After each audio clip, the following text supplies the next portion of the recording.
útsendri dagskrá 5. liðar fundarins sem og áskilum okkur rétt til bókunar. Allir áskilja sér rétt til bókunar, en það sem sagt 3. liður á útsendri dagskrá og 5. liður á fundinum sem næstur á dagskrá. Þar erum við með tillögu borgarfulltrúa Sjálfstæðisflokks lækkun orkugjalda og fyrst tekur til máls borgarfulltrúa Áslaug María Friðriksdóttir.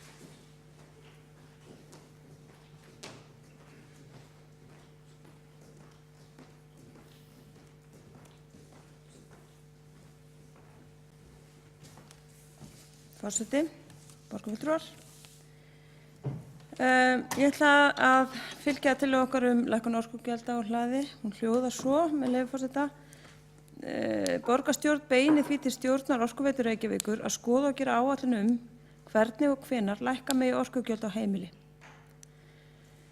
Tillögunum fylgdi greinargerð sem hljóðar svo, með leyfi forseta. Tímabært að huga sérstaklega því að borgarbúar eiga mikinn þátt í þeim góða árangri sem Orkuveita Reykjavíkur hefur náð, en eins og kunnugt þurftu þeir að sætta sig við verulegar gjaldskrárhækkanir fyrir nokkrum árum þegar Orkuveitan gekk í gegnum mikið erfiðleika tímabil. Orkugjöld á heimili hafa hækkað gríðarlega á þessum tíma. Rétt að viðskiptavinir fyrirtækjanna njóti þess með gjaldskrárlækkun eða öðrum áþreifanlegum hætti þegar fyrirtæki stendur vel að vígi og margt bendir til þess að erfiðleikarnir verði senn að baki. Í áætlun Reykjavíkurborgar þegar búið að gera ráð fyrir arðgreiðslu muni renna í borgarsjóð því eðlilegt að stærsti eigandi fyrirtækisins beini þeim tilmælum til stjórnarinnar að skoða og gera áætlun hvernig lækka má gjaldskrár.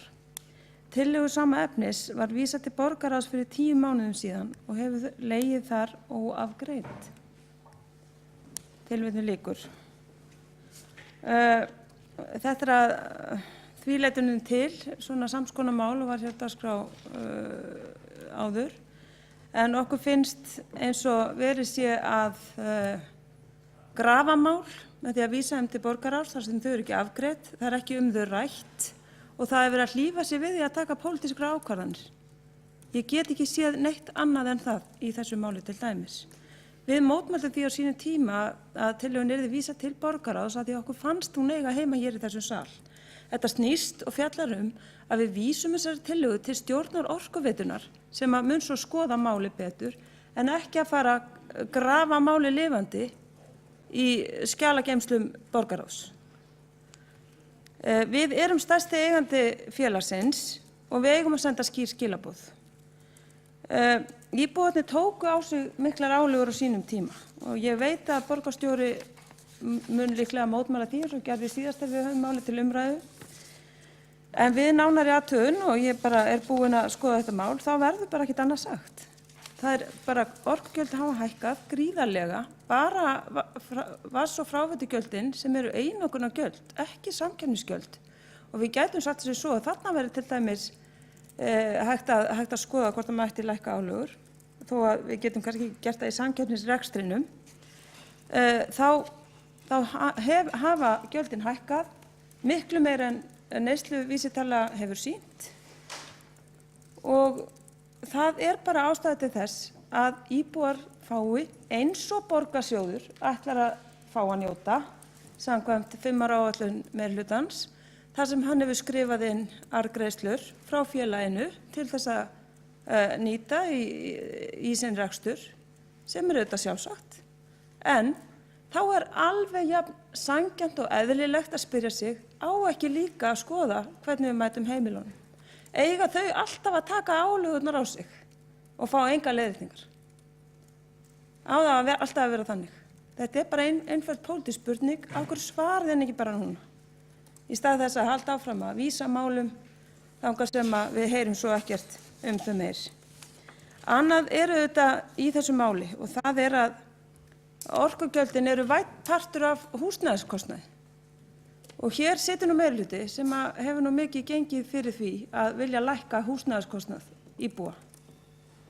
Og af hverju vill hann þá ekki skoða þetta? Af hverju ekki? Það myndi ég vilja fá að vita og ég fer fram á það og mér finnst það bara mjög sanngjarnt og eðlilegt að borgarstjórn samþykki þessa tillögu, samþykki þá tillögu að beina þessu til stjórnar Orkuveitunnar. Það ljóst nú, það var ekki ljóst þegar við ræddum þessa tillögu fyrir 10 mánuðum síðan. Nú það ljóst að fyrirtækið að skila gríðarlega góðum árangri. Það mun að öllum líkindum skila góðum arði inn í borgarsjóð. þá sanngjörn og eðlileg krafa að við hér í þessum sal svörum því hvort að við viljum að íbúar fá að njóta þess eða ekki. Og ég myndi gjarnan vilja heyra bara mjög einföld svör við þessari spurningu. Áslaug María Friðriksdóttir, borgarfulltrúi, hefur lokið máli sínu og þetta frá hv. borgarstjóra til máls. Forseti, ágæta borgarstjórn. Ég vil bara út af fyrir sig þakka fyrir þessa tillögu. Við erum að fjalla sambærilega tillögu auðvitað og höfum verið að gera. Það sem að hefur gerst í millitíðinni að Orkuveitan hefur gert opinbert að vegna kostnaðarlækkana sem lúta að vatni og dreifingu rafmagns að þá svigrúm til þess að lækka þar gjaldskrár. Ég held að í öllum þeim skrefum sem eru sannarlega ánægjuleg í þessa veru sem að við tökum þá eigum við þó að hafa söguna í huga. Hér var rekin algjörlega óábyrg gjaldfrystingarstefna löngu eftir að fjárhagslegar forsendur fyrirtækisins leyfðu það ekki. Það var byggt á svokölluðum pólitískum spurningum eins og borgarfulltrúum var að setja hérna fram og við bundumst fastmælum á grundvelli eigendastefnu, á grundvelli þess að nota nú ábyrgari aðferðir við þetta, að meta það einfaldlega út frá arðsemi hvers miðils, hvenær væru forsendur til þess en það væri ekki hreinar pólitískar spurningar eins og borgarfulltrúin orðaði það. Þannig held ég að þessi skynsamlegt að haga þessu áfram. Við getum verið stolt af því að Orkuveitan er núna orðin sjálfbær í rekstri. Hluti af því að núna hægt að lækka gjaldskrár. Hluti af því að núna hægt að byrja rólega, að greiða arð.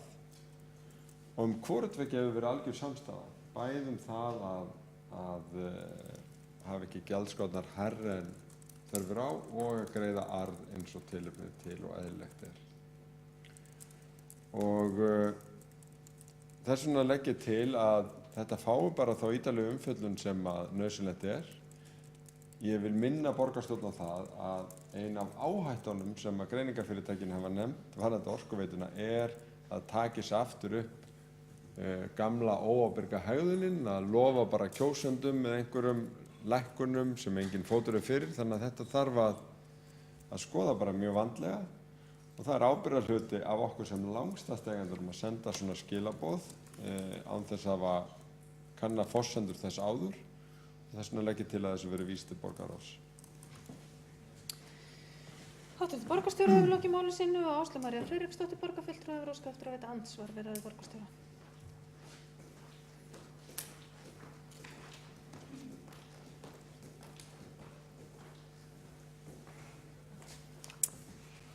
Þannig að ég les þá þannig út úr svari borgarstjóra, forseti, að það sé engin vilji til þess að taka gefa neitt pólitískt svar hér. Það allt í lagi, hver sem getur þulið upp sína eigin sögu skýringar. Það alveg sjálfsagt að minni hálfu. En það svarar ekki, það segir okkur ekkert hvert svarið Ásast að halda áfram að láta máli rykfalla í skjalageymslu borgarráðs. Mér heyrist það vera niðurstaðan og bara þá verð ég að segja að mér finnst þá meirihluti borgarstjóra að tala alveg skýrt. Honum finnst sjálfsagt og eðlilegt að taka vænan hluta af arði félagsins inn í sínar hirslur en íbúarnir skulu borga og aldrei fá neina leiðréttingar á sínum gjöldum. Þrátt fyrir að félagshyggjuflokkarnir sitji nú hér talandi kjaramál, bæði hversu skítt menn hafa það á lægstu bótunum. Þið vitið alveg að orkugjöldin eru rosalega stór þáttur í bara því að fólk komist almennilega af. Þið vitið alveg. Og þið eru með þessu að grafa málið og tína því eins og þau hafi gert síðastliðina 10 mánuði og neitið að gefa upp ykkar pólitíska svar og mér finnst það bara svona ákveðin kveifarháttur. Borgarfulltrúi Áslaug María Friðriksdóttir hefur lokið við að veita andsvar og forseti minnir borgarfulltrúa á að ávarpa forseta og borgarfulltrúa í upphafi málsins og ávarpa borgarfulltrúa með fullu nafni og starfstitli, en hv. borgarstjóri mun nú svara andsvari. Forseti ágæta borgarstjórn, ég frábið mig það að sé verið að yrkja eða leggja einhverja aðra merkingu á orð mín. Ég sagði að það hefði verið góð samstaða það í allri borgarstjórn að stefna að hóflegum gjaldskrám og hóflegum arðgreiðslum. Það eðlileg stefna. Þegar færi gefst, þá lækkum við gjaldskrár. Við erum að gera það núna á 2 mikilvægum miðlum, vatnsgjaldinu og dreifingu rafmagns. Við erum að sigla inn í tímabil þar sem björgunaráætlunin sleppir. Þá taka við hóflegar arðgreiðslur. Það hefur ekki verið neinn ágreiningur og ef það verið að boða einhverja breytingur á því, þá það athyglisvert. Hv. borgarstjóri hefur lokið við að svara andsvari. Vill borgarfulltrúinn veita andsvar öðru sinni? Þá Áslaug María Friðriksdóttir veitir andsvar öðru sinni. Borgarfulltrúi Áslaug María Friðriksdóttir. Já, hafðu þetta hreinu. Forseti, borgarfulltrúar. Já, það sem ég langar til að segja og mér finnst og ætla að gera athugasemdir við máli borgarstjóra rétt áðan það sem að hann finnst mér fara svona ekki nógu vel með söguna því að við ætlum að lækka gjaldskrár Orkuveitunnar frá og með áramótum. Mér fannst eins og hann væri svona að kynna það að það hefur verið einhver ákvörðun borgarstjórnar eða stjórnarinnar að gera það. Það bara ekki rétt. Það eru ákveðnar lækkanir á gjaldskrár sem eru vegna þess að lögin kveða á það leið og fyrirtæki fara að skila hagræðingu og þarf ekki lengur að vera undir hagræðingarmerkinu og er farin að skila góðum hagnaði, þá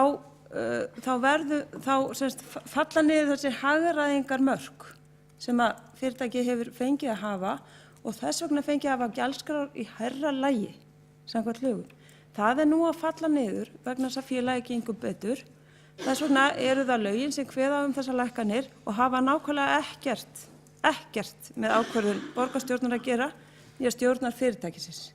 Þannig að ég ætla að biðja borgarstjóra að fara aðeins betur með frásögnina til dæmis að þessu vegna þess að þetta ekki lækkun sem að snýst sem að vegna pólitískrar ákvörðunar, heldur lækkun sem komin til vegna annars. Áslaug María Friðriksdóttir borgarfulltrúi Áslaug María Friðriksdóttir hefur lokið við að veita andsvar öðru sinni. Það svarar hv. borgarstjóri andsvari öðru sinni. Forseti ágæta borgarstjórn, ekki veit ég nú í hverju misskilningur liggur, satt að segja, vegna þess að þessar gjaldskrár sem stýrt og fylgst með af Orkustofnun að þær taka með af þeim kostnað og þeirri arðsemi sem eðlilega af þessum miðlum. Og þegar okkur tekst að lækka kostnaðinn við að sækja vatn og dreifa því eða dreifa raforku, þá má segja að það gerist sjálfkrafa að það verður tímabært að lækka verðin, en ef við hefðum ekki lækka kostnaðinn, það hefði ekki gerst. Þannig að kostnaðarlækkanirnar inn í fyrirtækinu sem að sannarlega þurfti að taka ákvörðunum innan fyrirtækisins og það hefur staðið sjálfur gríðarlega vel. Það er nefnilega bara 15% af heildarbjörgunarplaninu sem að skýrist af gjaldskrám.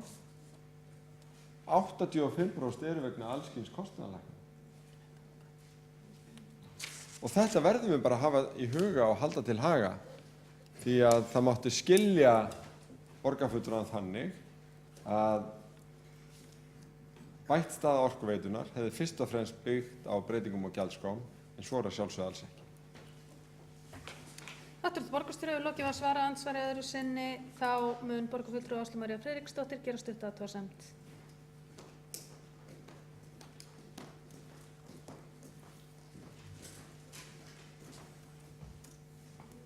Ég ætla nefnilega að gera stutta athugasemd við nákvæmlega þetta. Því að það var held ég meira en 15% sem að sótt var í verðhækkanir. Jú, það var kostnaðurinn meiri og hærri en svo. Samkvæmt áætlun plansins átti að sækja að mig minnir 8 milljarða í gegnum hækkanir á gjaldskrám. Þessi tala varð miklu hærri, ég held hún hafi verið 9,9 eða stefni að vera 9,9 sem þýðir að það voru miklu meiri álögur settar á viðskiptavini fyrirtækisins en til stóð. Þannig að það er svo sannarlega sanngjarnt að skoða þetta betur.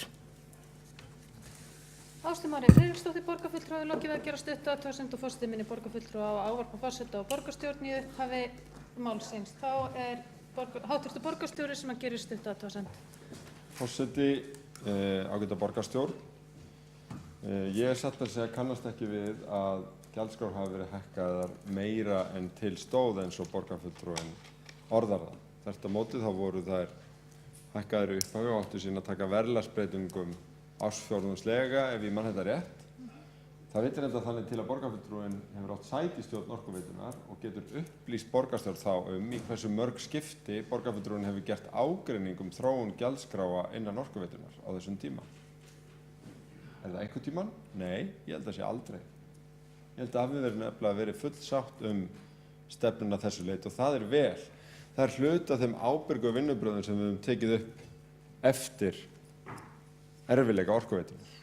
Og ég bara fagna því og ég vona að við förum ekki að gera þetta einhverju þrætu. Háttvirtur borgarstjóri hefur lokið að gera stutta athugasemd og nú er andsvörum og athugasemdum lokið og komið að Birni Blöndal borgarfulltrúa að taka, komið að Sveinbjörg og Birnu Sveinbjörnsdóttur að taka næsti máls fyrir geða.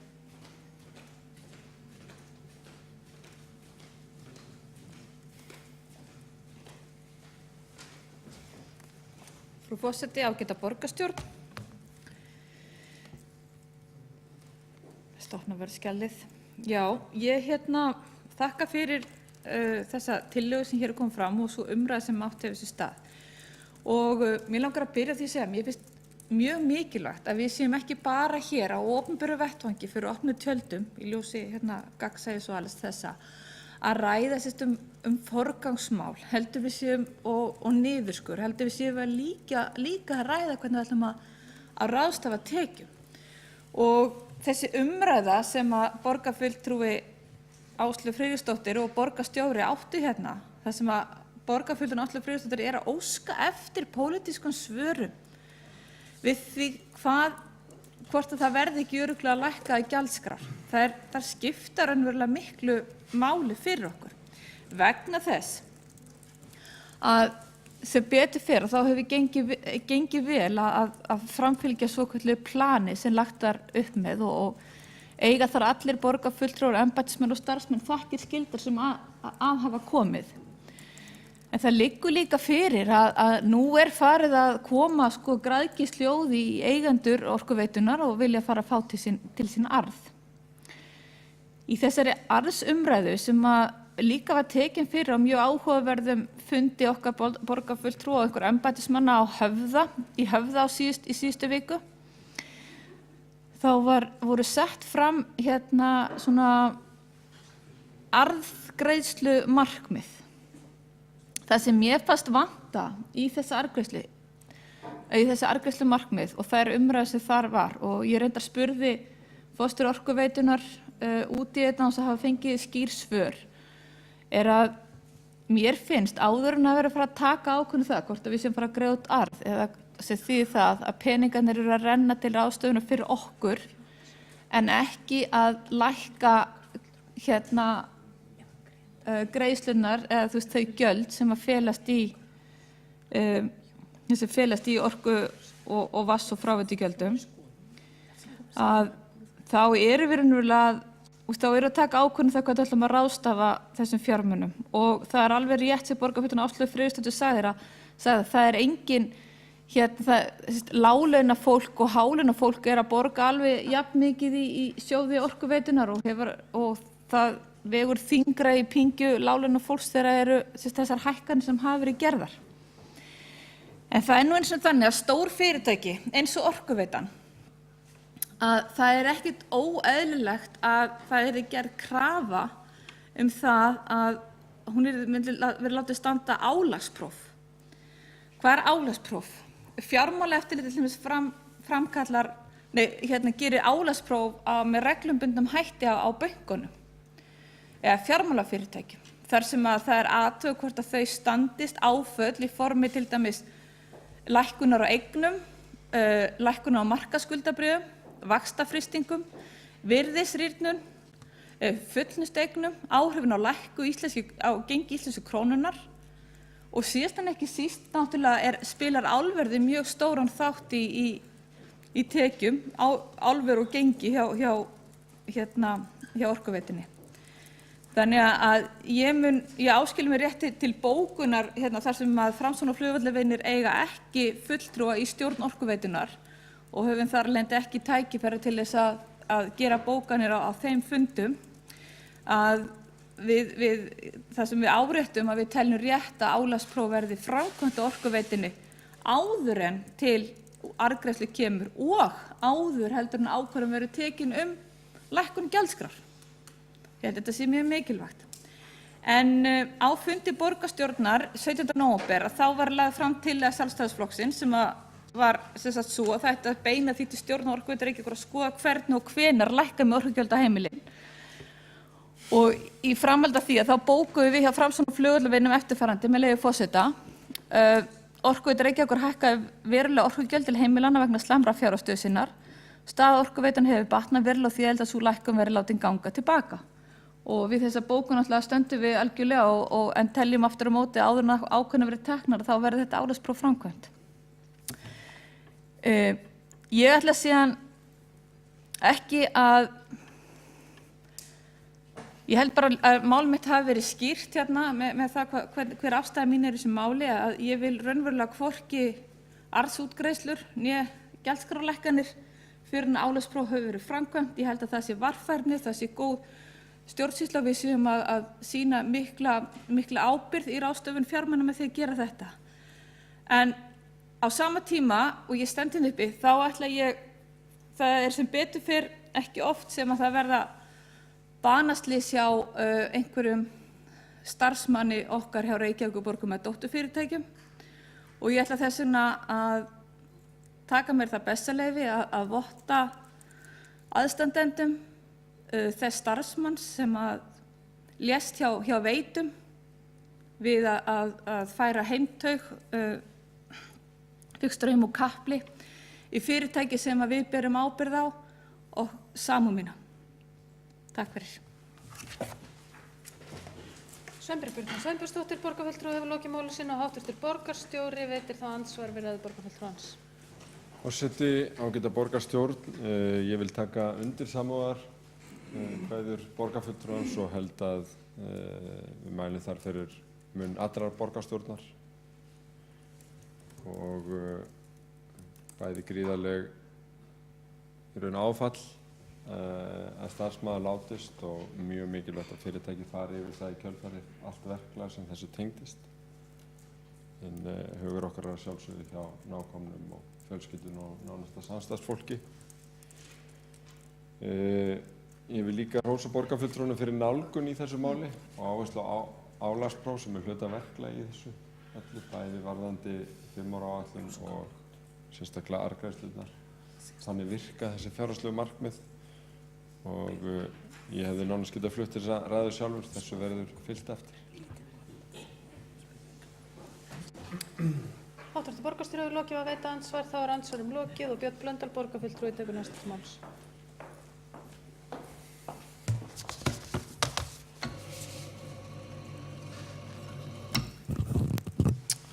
Já, forseti, ágætu borgarfulltrúar, ég tek undir þær samúðarkveðjur sem að hér hafa verið fluttar og vegna sveiflegs fráfalls starfsmanns að störfum. Mig langar aðeins að fara út af þessari umræðu orkugjöldin. Þá vil ég nú bara fyrst segja að það alls ekki góð hugmynd að þessar hækkanir gangi bara tilbaka.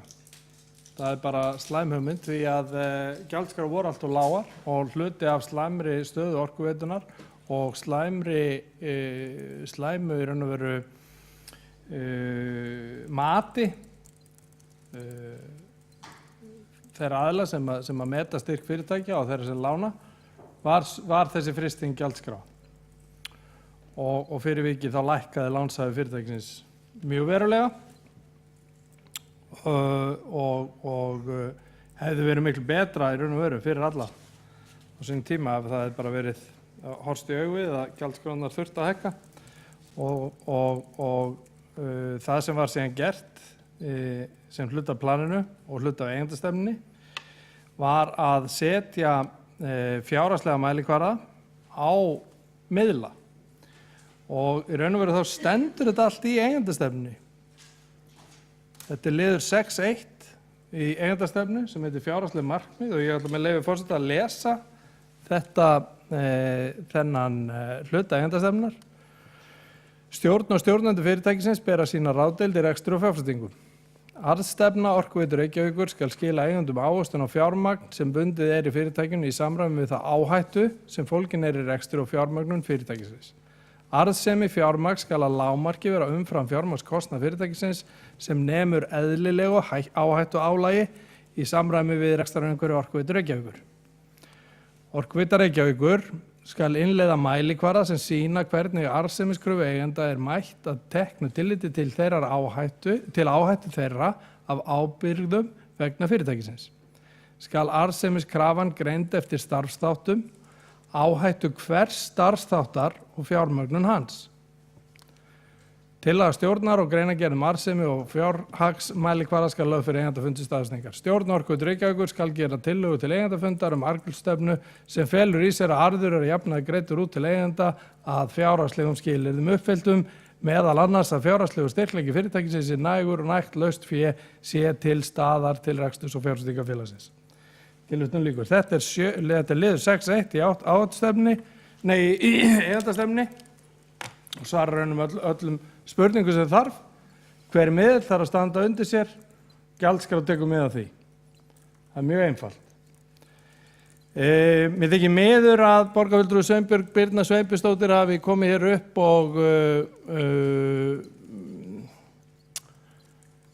og sagt að það væri komin svona, það væri farin að skína græðgi úr augum þeirra sem að tóku við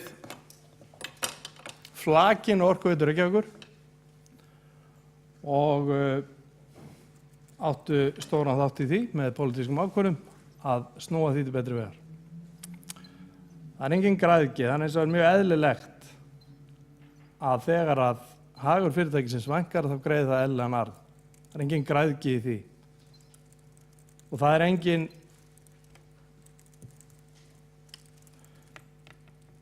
er engin hugmynd uppi það að fara að blóðmjólka þetta fyrirtæki aftur eins og gert var hér á sín tíma. Það er hins vegar spurning sem er við þurfum að svara því. Nú eru eigendur Orkuveitu Reykjavíkur raun 3 og þegar illa gekk þá tóku þessir eigendur sig saman og veittu fyrirtækinu mjög mikinn fjárhagslegan stuðning. Fyrir utan það að vera í ábyrgðum fyrir öllum skuldum Orkuveitu Reykjavíkur. Öllum skuldum. Fáum við svo greitt ákveðið ábyrgðargjald fyrir það og allt í góðu með það. Það er bara til þess að mæta svona eðlilegum reglum varðandi samkeppnisstöðu. Við þurfum eins og að ákveða það sem eigendur fyrirtækisins hvort að við ætlum að velta þeim ábata sem við fáum beint út í að lækka verðskrá til allra notenda, ekki bara eigendana sem hafa tekið ábyrgð á fyrirtækinu, lagt í til fé þegar það þarf á því að halda, dregið af strandstað, heldur allra, líka þeirra sem voru löngu búin að selja sinn hlut í Orkuveitunni. Ætlum við að ráðstafa öllum ábata í að lækka gjaldskránar einar og sér eða ætlum að taka einhvern eðlilegan hluta af þessu fé og nota það hér í rekstur grunnþjónustu Reykjavíkurborgar. Eiganda fyrirtækisins sem hefur tekið fjárhagslega ábyrgð á því, lánaði fé þegar það á því að halda og dregið af strandstað. Þetta er stóra spurningin. Ég get alveg svarað því fyrir mína parta að mér nægir í raun og veru það sem að kemur fram í eigendastefnunni. Þar er og þau arðsemismarkmið sem eru til staðar, það er ætlast til þess að hver miðill beri sig með eðlilegum að það sé eðlileg afkoma á hverju miðli fyrir sig og verðskrár taka bara einfaldlega mið af því. Ef við náum hagkvæmni í rekstri, þá þetta sýnir það sér líka. Þannig að ég held að það sé, en það er alveg sjálfsagt að skoða þetta. Við erum auðvitað búin að vera að leita eftir gögnum varðandi þessa fyrri tillögu og að gera að skoða þetta ofan í kjölinn. Þannig að ég styð málsmeðferðartillögu borgarstjóra. Björn Blöndal, borgarfulltrúi, hefur lokið máli sínu og Sveinbjörg Birna Sveinbjörnsdóttir, borgarfulltrúi, er óskað eftir að veita andsvar við ræðu borgarfulltrúans.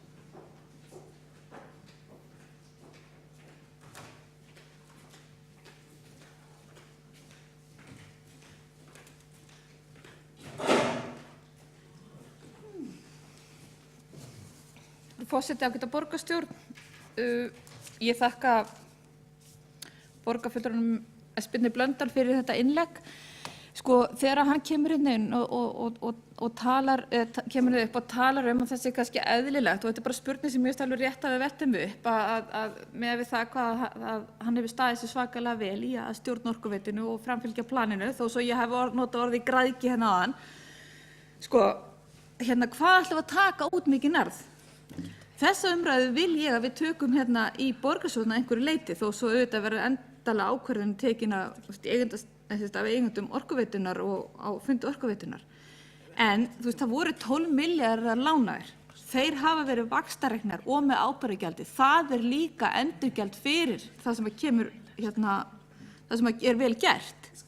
Þannig að heimtunar eru væntanlega komnar að einhverju leyti. Ég nú bara man ekki hver vaxtaprósenta var á láninu. En lánin hlýtur að vera greitt tilbaka. Greiðum við ekki fyrst lánið tilbaka áður en fyrir að taka út arðinn? Eða ætlum við að reka þetta eins og bankana fyrir hrun? Allir gíra 95% og ekki vera að borga niður skuldir áður en að tekin út arður. Og síðan finnst mér eitt, við þurfum að fara varlega. Þú veist, við tölum að hagkvæmni í rekstri. Auðvitað hefur verið sýnt aðhald í rekstri, en við getum ekki litið fram hjá því að skuldir Orkuveituna voru náttúrulega gengistryggðar. Og það er náttúrulega ekki talað um annað í dag og fólk flettir blöðum það fjölmiðlum að styrkingu íslensku krónunar. Og þannig að þetta er ekki bara hagkvæmni og dugur í rekstri, þetta eru líka utan af ytri markaðsaðstæður sem hafa leitt til þess að staða Orkuveitunar er betri. Og fyrir það var nú gaman að sjá meirihlutann koma og þakka bara ríkisstjórninni fyrir það, því við vorum eins og beittum umræðum hérna fyrir í dag þann þáttinn. Takk fyrir. Sveinbjörg Birna Sveinbjörnsdóttir, borgarfulltrúi, hefur lokið við að veita andsvar. Þá er andsvörum lokið og Áslaug María Friðriksdóttir, borgarfulltrúi, er næst á mælendaskrá.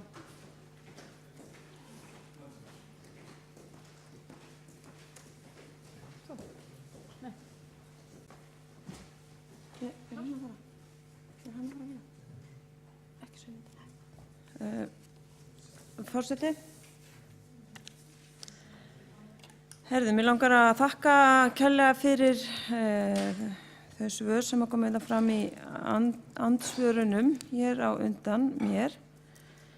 Það er alveg rétt að það kemur ýmislegt fram í eigendastefnunni meðal annars hvað varðar arðsemi og það er líka búið að skilgreina ákveðin álagsviðmið sem verður ekkert farið fram hjá arður verður greiddur út. Það er búið að skilgreina það, en svo verður auðvitað gert eitthvað álagspróf áður en þetta getur orðið að veruleika.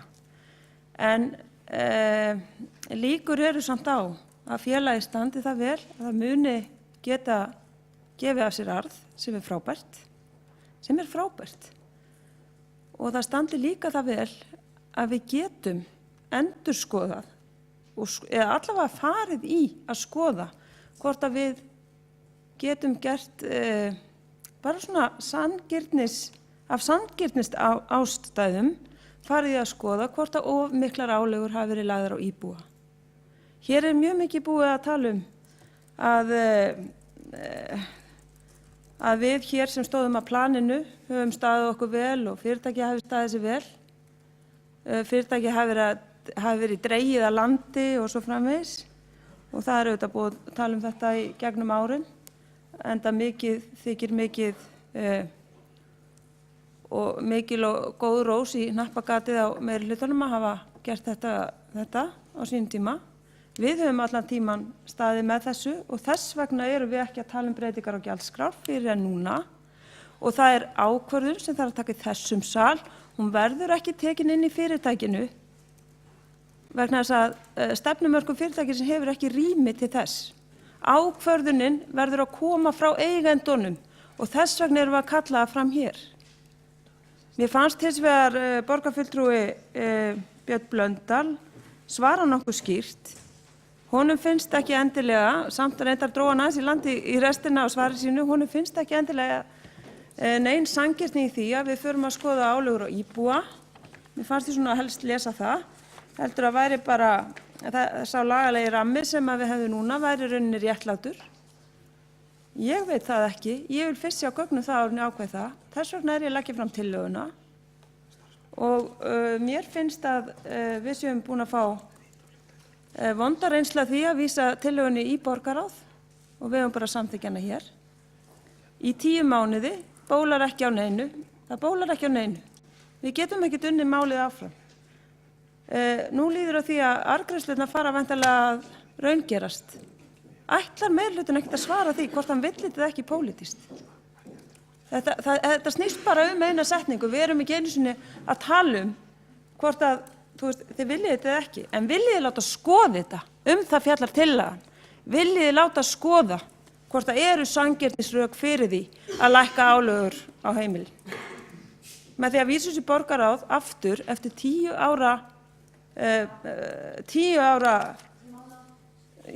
mánaða ryksetu í borgarráði, það bara gefur ekki góða raun. Af hverju samþykkið þetta ekki bara hér? Og þá erum við bara sammála að það sé sanngjarnt að skoða þetta mál. Tillagan nú ekki flóknari en svo, hún er bara einföld og hún sanngjörn, hún fjallar að stjórnin fái þau skilaboð að við viljum sjá hvort það sé svigrúm á næsta fjárhagsári að lækka álögur á heimili. Hún snýst ekki við sem ákveða það. Hún snýst hvort við viljum að það verði skoðað. Og þið eruð að segja nei. Áslaug María Friðriksdóttir borgarfulltrúi hefur lokið máli sínu. Fleiri hafa ekki kvatt sér hljóðs. Kjartan Magnússon borgarfulltrúi hefur óskað eftir að taka til máls.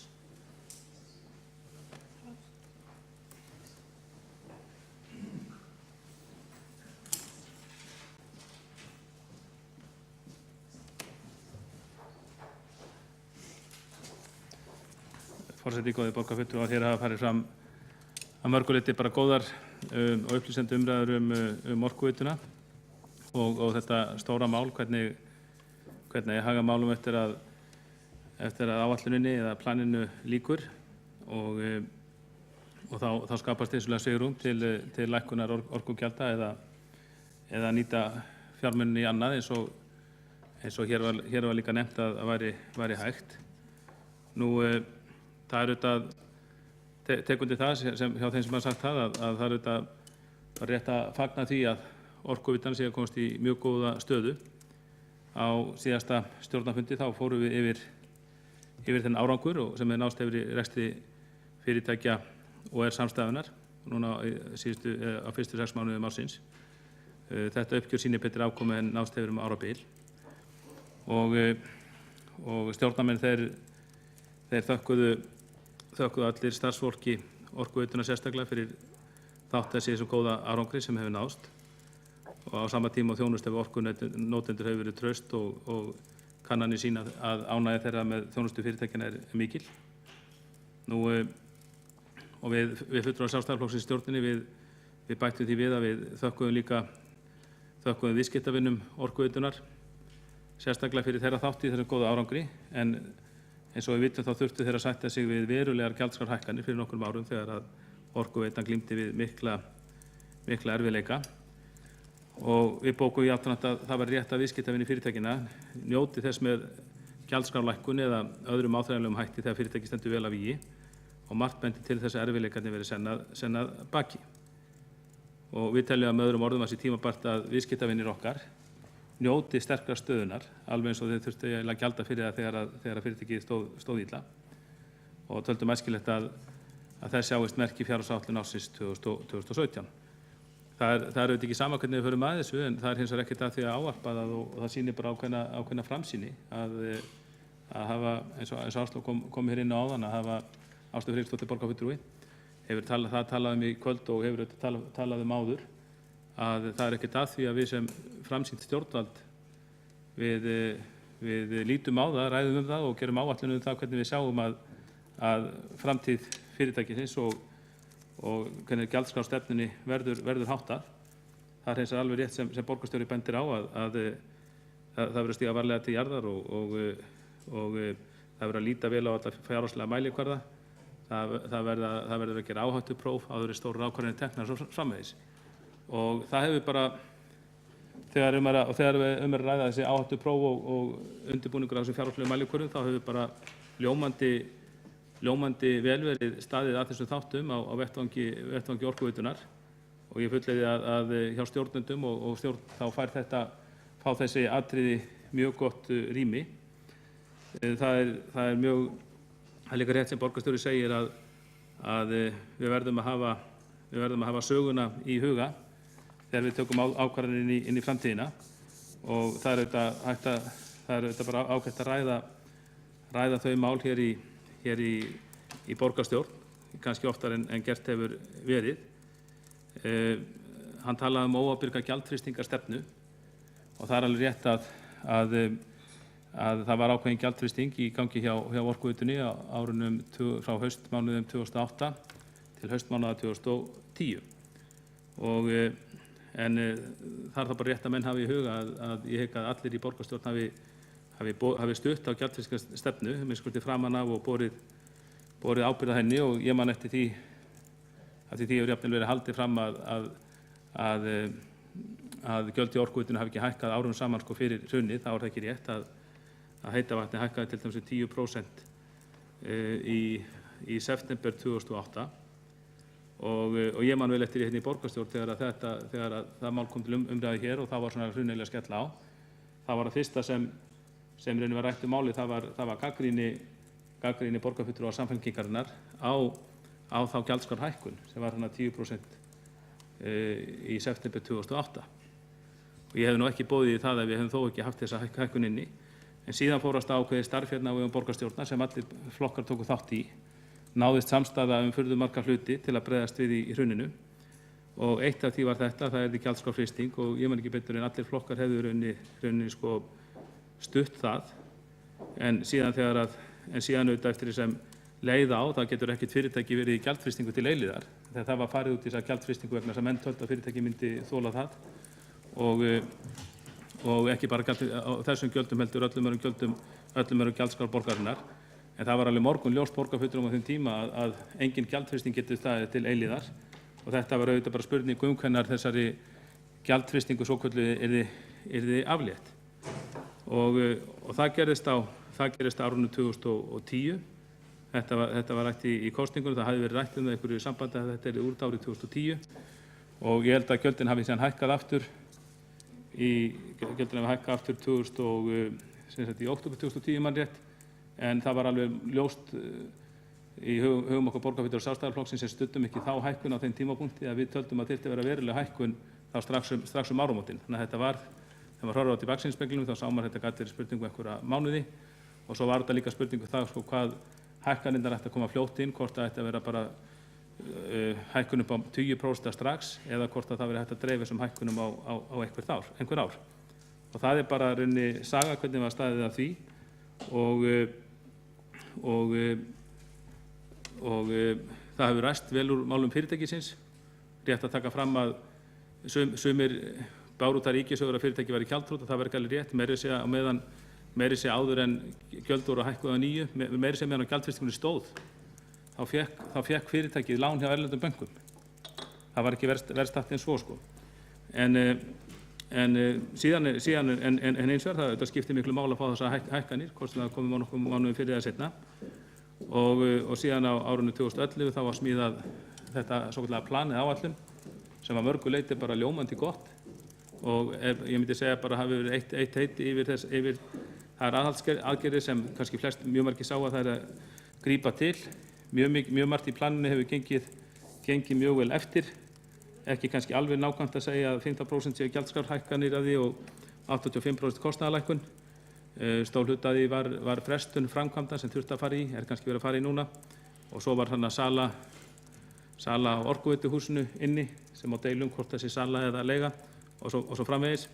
En aðalatrið málsins auðvitað það að það tókst bara með mjög ljómandi vel að ná tökum á fjármálum fyrirtækisins og þess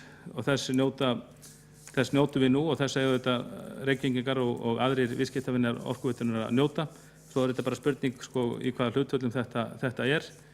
Það er sennilega aldrei nógu oft bent á þá staðreynd að árabil þá borguðu Reykvíkingar hærri útsvör en flestir aðrir landsmenn einmitt vegna þess að það var verið að byggja hitaveituna upp sem var gífurlega dýr framkvæmd fyrir lítið sveitarfélag á þeim tíma eins og Reykjavík var og fróðlegt að það er saga sem hægt er að segja síðar en því hefur einnig verið haldið fram að stór hluti hitaveitu framkvæmdana hafi verið svokallað eða svona vanfjármagnaður en samt fjármagnaður, samt tókst þetta allt einhvern veginn en það var ekki alltaf þannig þegar að menn fóru á stað með nýjan áfanga með vissu hvernig þetta ljúkunum en þeim tókst það samt og þetta hefur skapað okkur náttúrulega gífurlega narð en rökin voru alltaf þau á sínum tíma að Reykvíkingar ættu að njóta þess að hafa áður tekið á sig sérstakar byrðar í því skyni að byggja upp hitaveituna þá svona til lengri tíma til þess til lækkunar og það verður líka að segja þessu sambandi að því menn eru að tala að það er að lækka orkuverðum næstu áramót og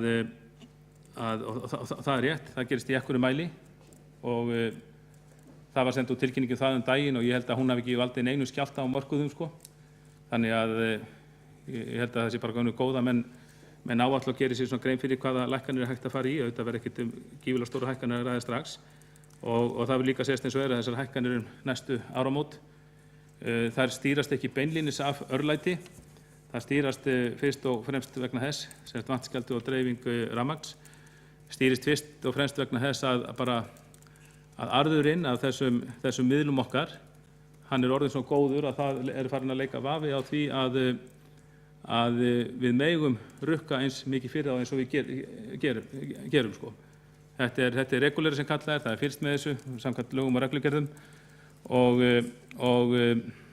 Orkuveitan má hreinlega ekki fara yfir ákveðin arðsemismörk þannig að þegar að hagnaðurinn eykst og reksturinn batnað þá getur það verið bara viðsjárvert að halda áfram að rukka á fullu. Þannig að það er í sjálfsög bara mjög ánægjulegt að geta lækka verði en að þessu leyti þá er þetta svona nánast skipun að ofan. En svo bara hlakkaði til að eiga þá umræðu í framtíðinni hvernig við stöndum að því að lækka gjöldin á Reykvíkinga þessu leyti orkugjöldin. Ég held þessi umræða sé algjörlega tímabær. Ég sé ekkert að því að samþykkja tillöguna hér í kvöld í staðinn fyrir að vísa til borgarráðsins og hinni tillögunni. Saltana þannig. Hér er ekki verið að taka neina ákvörðun, hér er bara með þessari tillögu.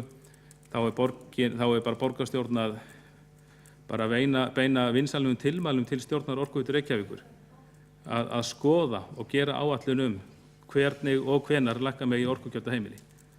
Það er engin skipun sem felst í þessu eða neitt. Þetta er bara vinsamleg tilmæli og svona áætlanagerð inn í framtíðina. Nú, ég tek undir samúðarkveðjur annarra sem hafa talað hér í kvöld til aðstandenda Trausta Klemenssonar, rafvirkja hjá Orkuveitunni sem lést í hræðilegu vinnuslysi fyrir helgi.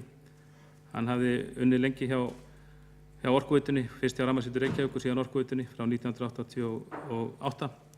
Vann mikið og gott starf sem ég held að sé rétt að við þökkum, þetta talið líka fyrir munn allar þegar við segjum að við þökkum fyrir það hér. En það maður lítur alltaf hálfpartinn svo á að starfsmenn hjá Orkuveitunni okkar séu borgarstarfsmenn.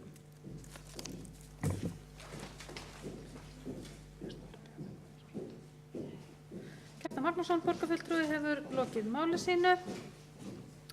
Þá er hv. borgarstjóri næstur á mælendaskrá. Hann fellur frá orðinu. Fleiri hafa ekki kvatt sér hljóðs og umræðu er lokið. Við göngum þá til atkvæða málsmeðferðartillögu sem hér hefur verið talað fyrir, að tillögunni verði vísað til borgarráðs. Þau sem samþykkja það gefi merki. Þau sem á móti kunna vera. Samþykkt með 9 atkvæðum gegn 6. Þá förum við í 4. lið